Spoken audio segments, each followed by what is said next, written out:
fear in people's eyes. So I ran back up to my office, got my little radio that my sister had sent me, battery operated, brought it down, put it in the middle here, and put Stomping Tom Connors on.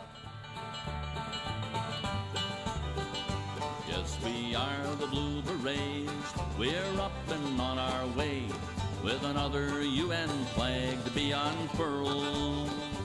And so the bombs are falling, and people are clapping their hands, you know, and listening to the music of Stomping Tom Connors, and it was great. Our family and our friends who come to call.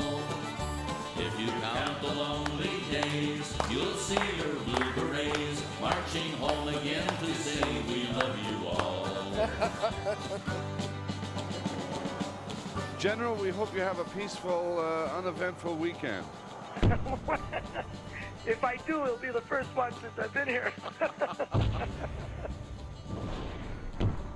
Canadian military personnel usually don't talk frankly to the media, if they in fact talk at all. So to find a general in a war situation willing to come on the telephone and talk to the CBC as candidly as he did was astounding. Let me ask you a dumb question. Why not pull out completely? Morally, that would be totally unacceptable.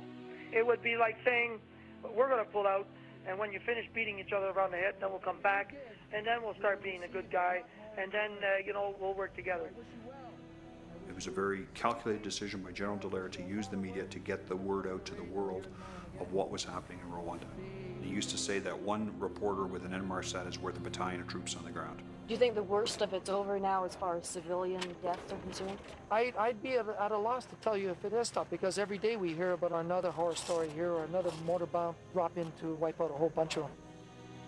So he actually approached reporters, and Mark Doyle of BBC was the most classic example of a guy who accepted it. He said, if you stay on the ground, we'll water you, we'll feed you, we'll protect you. I really don't care what you report, but I want you to file a story a day and I'll ensure that it gets out. The massacres by government militia has caused millions of Rwandans to be displaced. The rebels now hold at least 3 sides of the city. The government army, in the military bases it still holds, is resisting strongly. But the rebels have vowed to continue their advance until the massacre of their supporters stops. Mark Doyle, BBC News, Kigali. I'll never forget these shops here. Remember, there was just so many dead bodies in all of them. Yeah. That the whole place just stank. And then we set a fire, a diesel fuel fire with all the bodies because it was stinking so much. I mean, we couldn't work anymore here. The stench just entered your pores. It just became so dangerous that the only place that you could stay with any sort of security at all was this UN building here. I was here on the ground with him, seeing what his soldiers were doing, seeing the appalling conditions that they were working under, and you would see that he was trying to carry on talking to everybody with one aim in mind, which was to save the lives of Rwandans within the realms of the possible. The journalist once asked me, he said, what in the hell are you doing here? I mean, why are you staying? And I blurted out, I said, if I can save one Rwandan, then it's worth it. And the journalist said, yeah, but there are tens of thousands being slaughtered every day. And I said, then maybe if I can be a witness, maybe I'll have a chance to tell everything that we were seeing.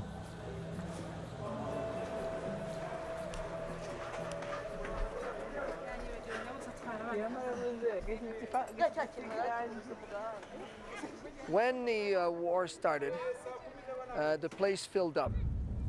And at one point we were up to 12,000 in here.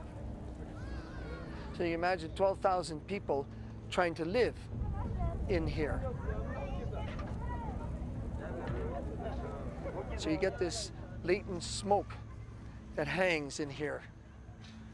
And then all you see is people and clothes, you know, rags and stuff. And so the place looks absolutely, totally out of control. It became, in probably the most pejorative way, sort of like a concentration camp. We were out there protecting them, but as we were protecting them out there, they're inside dying.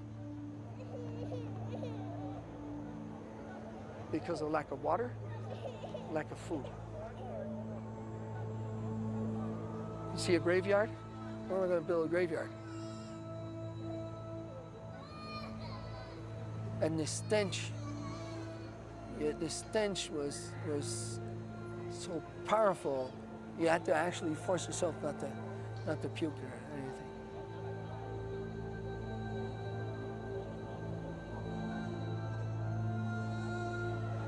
Yes, sir. And then you are, of course, as the commander, to be held accountable for the actions of your mission. And not 10 minutes afterwards, for the rest of your life. For the rest of your life. There are times where I just felt like getting on the phone and calling out and saying, is there anyone alive out there? Like, where is the world? Are you all sleeping?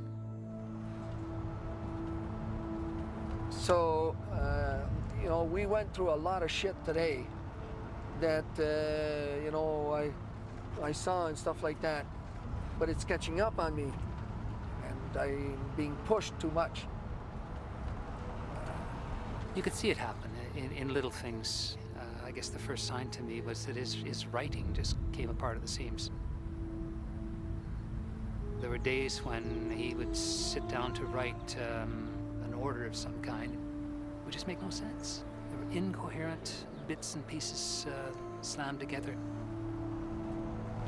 And trying to keep commanders focused and trying to keep some of them from simply giving up and getting drunk and hoping the whole goddamn thing disappears. It became clear to me near the middle of July that he had just gotten too tired.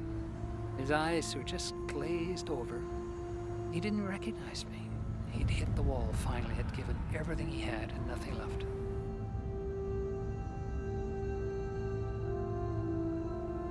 I was becoming very aggressive, unreasonable.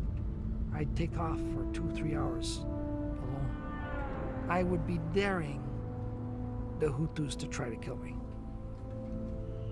And I felt I was starting to put the mission at risk. And so I felt that I had to be relieved.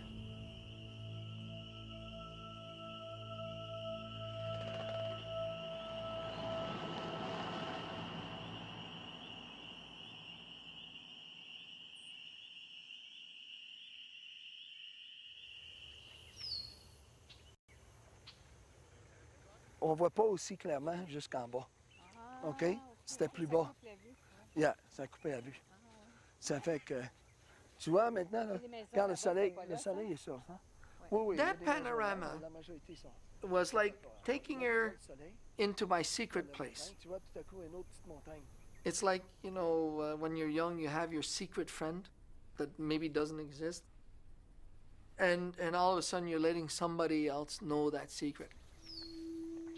C'est ici que je voulais. Hein? C'est ici que je revenais humain. Donc, quand tu viens ici? Dans le livre, là, où ce que je décris. Ouais. La seule place où ce que in those first years back in Canada, I had no idea that what I had sensed in Rwanda and asked to be relieved was actually still affecting me. And so this was just, you know, another goddamn battle to fight. When he came back after the 4 months of terrible genocide and going back to the civilized world was quite a shock for him.